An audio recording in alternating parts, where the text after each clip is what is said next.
Hey gang, Zippo. It's Tuesday, October 19th.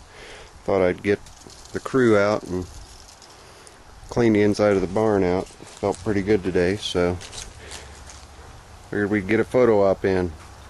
Here's one that takes care of getting rid of all the leaves. You have to pardon the sun here.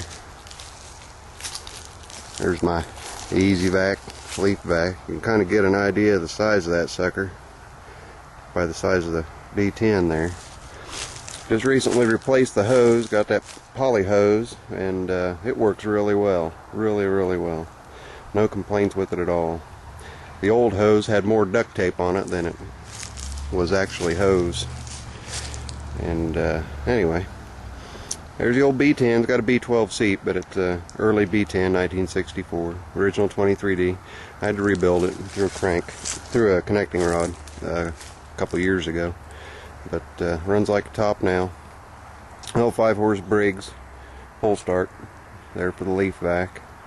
And we got the old Squire still kicking along. Squire usually takes care of trailering duties. And oh, there's Sarah.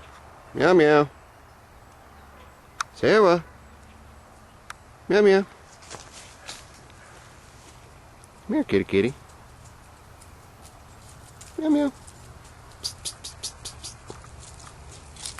Sarah. There she goes. She wants fed. I'll get to you in a minute, baby girl. Okay. Here's the old Squire. It's got a Briggs Gold 8 horse in it. Got the Deco mold Carlisles.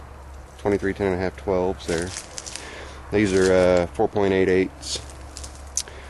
And Ugly Allis with all of her stuffs. Her little bullets on front. I like them little bullets.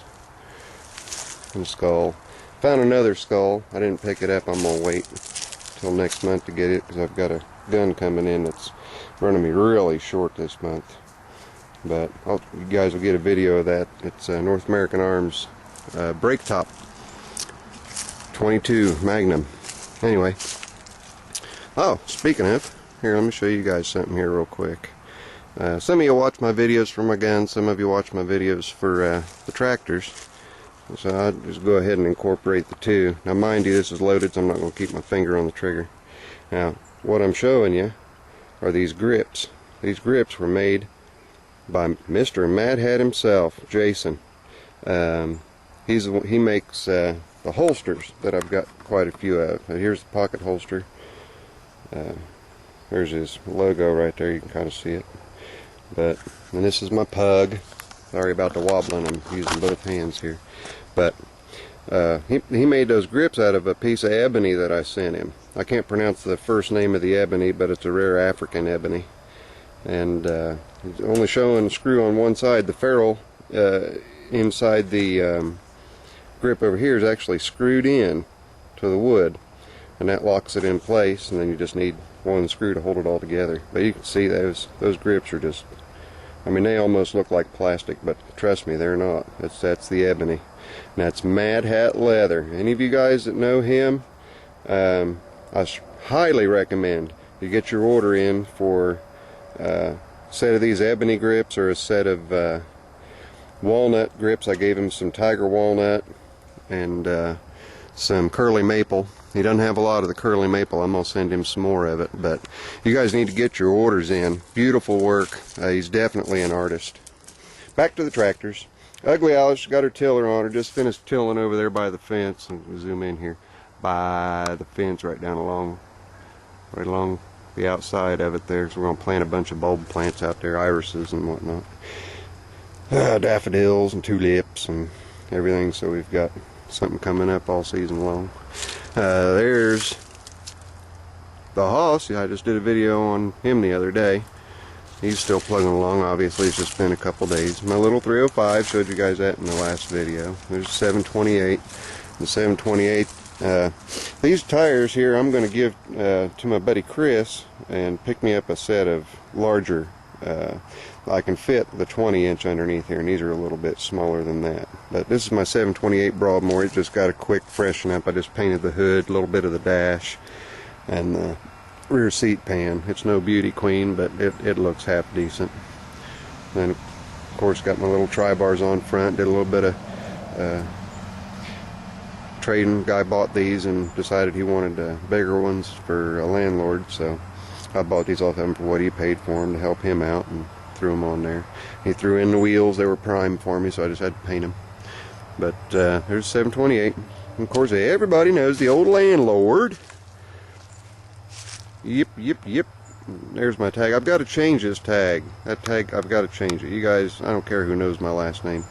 I need to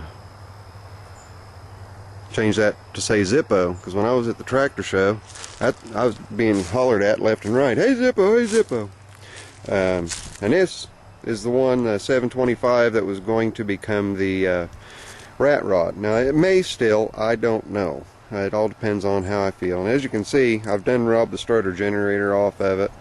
But something really cool about this one that I can only get 2 of my other tractors to do is this one pull starts super easy. Let's see if I can get her to fire over for you here. Turn the choke off. Alright, it's off. There, I don't know if I can do it holding the camera or not. I guess we'll find out, huh? I don't know what you guys are just looking at there. Okay. Now I'll step on the clutch so I'm not pulling the transaxle at the same time. See if I can do this with one hand. Get this sucker to start. Wait a minute. This is going to be tricky. I don't know that I'm going to be able to do it, guys. Hang on. I know, I got you upside down. Just hold your breath. I'll pull you out of the water in a second. Hang on. Okay. Sorry. Kind of rough. Alright, here we go. See if we can get her to fire off with one pull on that cord. And just turn the throttle up just a hair. Ready?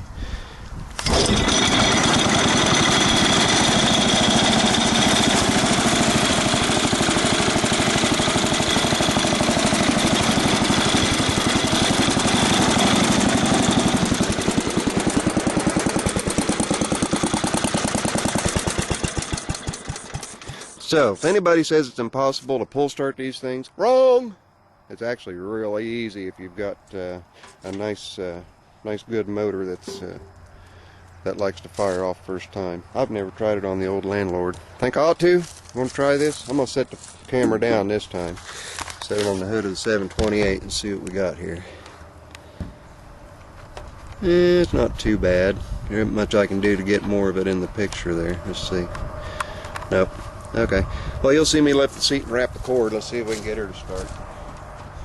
Got the brake locked on, so I don't need to worry about that. Belt's loose. Let's get the key on. Now this is a 12 horse in here. It's not the original 23D. I've got the 23D sitting on the shelf and a carburetor ready to throw into it. But I got to get it all painted up and everything before I'll put it in here. This pulley that I'm wrapping here has actually got 2 pulleys on it. The early vacuums had the power takeoff come off of the right side of the bevel gearbox instead of the left. I don't know if any of that's in the picture. But anyway, we'll see if it'll start. She probably won't, but never hurts to try. Well, she popped anyway. I got my gas off. Anyway, that's enough of that. And how long have I been BSing here? 9 minutes. Yeah, they gave us 15 minutes now, so I can just really bore you guys to tears. Anyway, we'll get step back, get a shot of the whole row. Got 725, 64 landlord, 728. The 305 rear engine Wonder Boy, another 64 landlord, the Hoffs, one with the 2012 hood on. It's actually a 64 B10, 30 different parts that are done. There are over 30 parts now, with tiller drive, high-low headlights. That's a headlight bracket that I made. I've got a friend of mine that wants me to make him one. I got to get busy on getting that done. Then the old Squire and the B10 with the leaf back, and of course in the background the old SS That's my uncle's van back there. He's in Arizona right now, soaking up the heat while I'm standing out here in 50-degree weather. Anyway, that's it, guys. It's Zippo. Later. I'm out.